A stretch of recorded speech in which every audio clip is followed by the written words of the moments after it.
It's just the start of the Big 12 and Power 5 talk to come. Listen to JJ and Alex Monday on your drive home. Afternoons from 3 to 6 on 97.5, the KSL Sports Zone. That's right. Listen to Alex Kirry. He hosts this show, First and 12. He hosts JJ and Alex Monday through Friday on the Zone. I'm Mitch Harper. I'm hosting. I got to do that tomorrow now? I got to do that tomorrow? You do. I have to do all right, Cougar Nation. I'll do it. We tell you, the phone lines are not going to be happy tomorrow. I have a feeling. Fire They're going to be lighting up Aaron Roderick, I have a feeling. Yep, they are going to be going in on Aaron Roderick.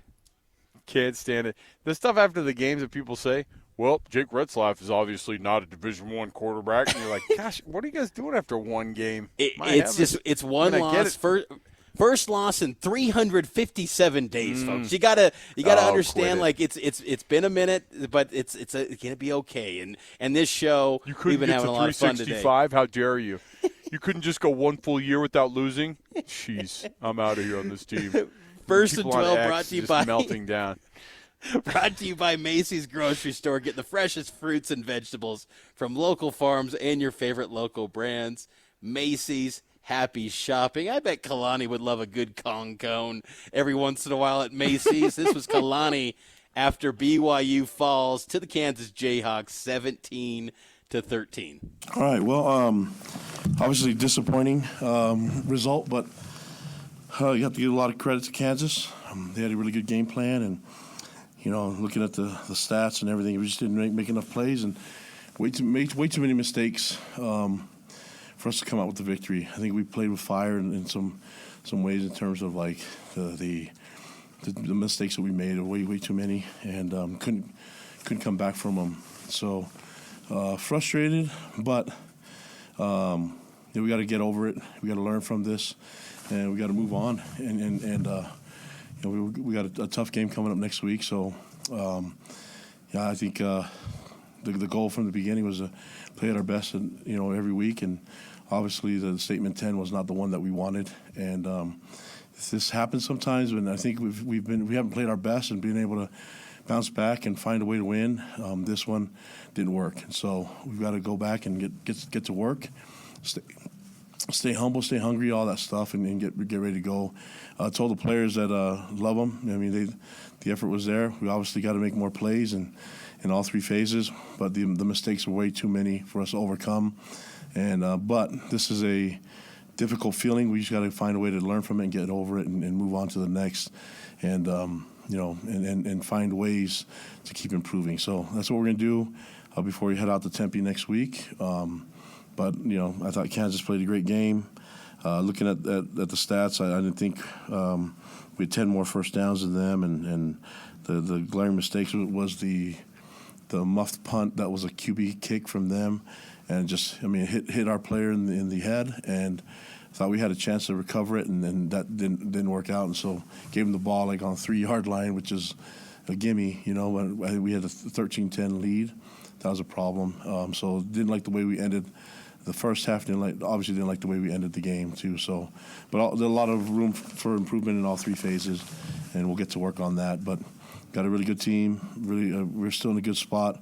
I believe we control our own destiny still, but we've got to be ready to roll because that's a tough opponent coming up next week against ASU, and they've done a great job getting their team ready, and they're in the. I think they win the game too. So there's a lot of parity in this conference, and this one got us when the I say the mistakes, but you have to give a lot of credit to Kansas. They did some really good things.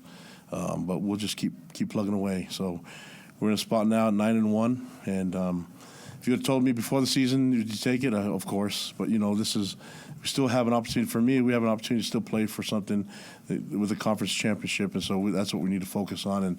And this is a good example to get better and get to the next week game, and then away we go. So, what questions do you guys have for me? Why was the offense so bad in the red zone? Yeah, same. What was that? What were the issues offensively in the red zone? Yeah, it just didn't seem like it was clicking. A lot of mistakes, and just seemed like we got a lot of yards, and the run game was working pretty nicely. The turnover at the end of the half cost us. Settling for field goals isn't going to work either, and then offensively, and obviously the way we ended the half and ended the game. not good enough. So we got to fix it. We got to figure it out. Defense didn't start the game out right. A lot of it was just a lot of mistakes that we made. I mean, I think Kansas did some things with their technique. I mean, they're trying to scheme a lot of the stuff that we're doing defensively with the personnel, and they did a couple odd looks, with the duck formation, stuff like that. But you have to give them credit, man. I thought they did whatever they could to try to take care of the ball as much as they could. We didn't create enough havoc, and didn't. I think they ran for 73 yards, but we just need to find more ways to make plays. But offense got to score more points. Field goals, we made some good field goals. We're not able to take advantage of the return game, but we got to score more points to win games. Kalani, did on 3rd and 6 there at the end, did Jake check out of that play? And what was the play supposed to be, or do you even know? The 3rd and 6 before the 4th down in the red zone. 3rd and 6, you ran. It looked like the speed option pitch to Hinckley. To the boundary. Yeah. Yeah. I think he audibled out of the play, and then it's just got to get the ball in the end zone. You can't have it come down to the wire and 4th down. And then we had a false start, and thought we had a really good play on that one, and then it became 4th and 10. Now we're too far.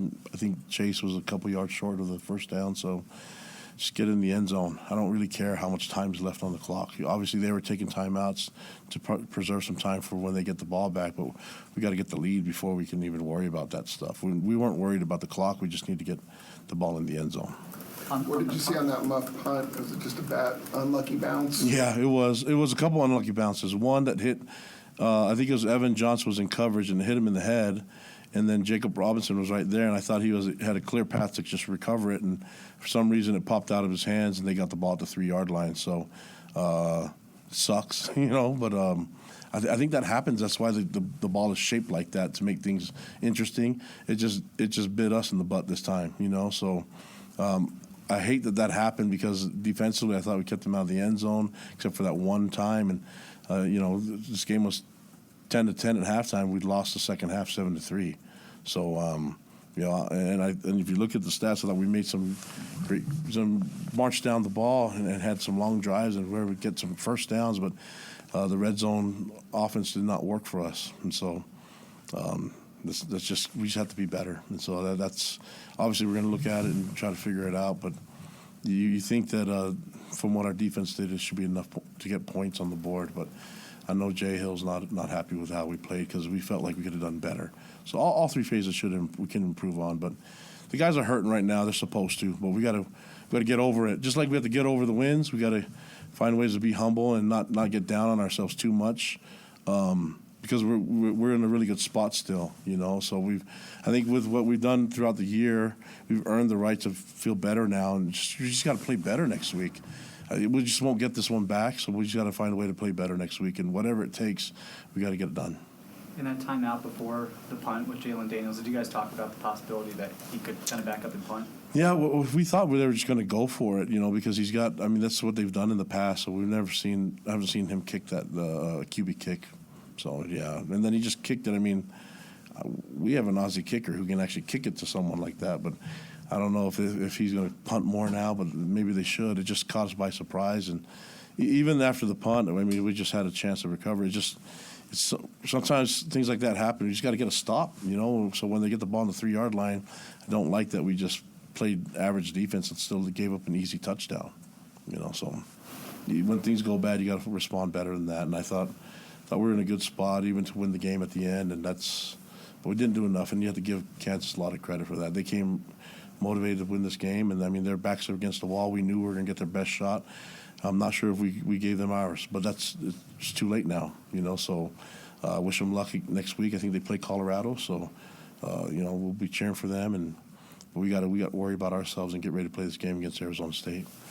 Last couple questions. Coming out of the halftime break, was it by design to have a kind of a methodical drive, eat up a lot of clock?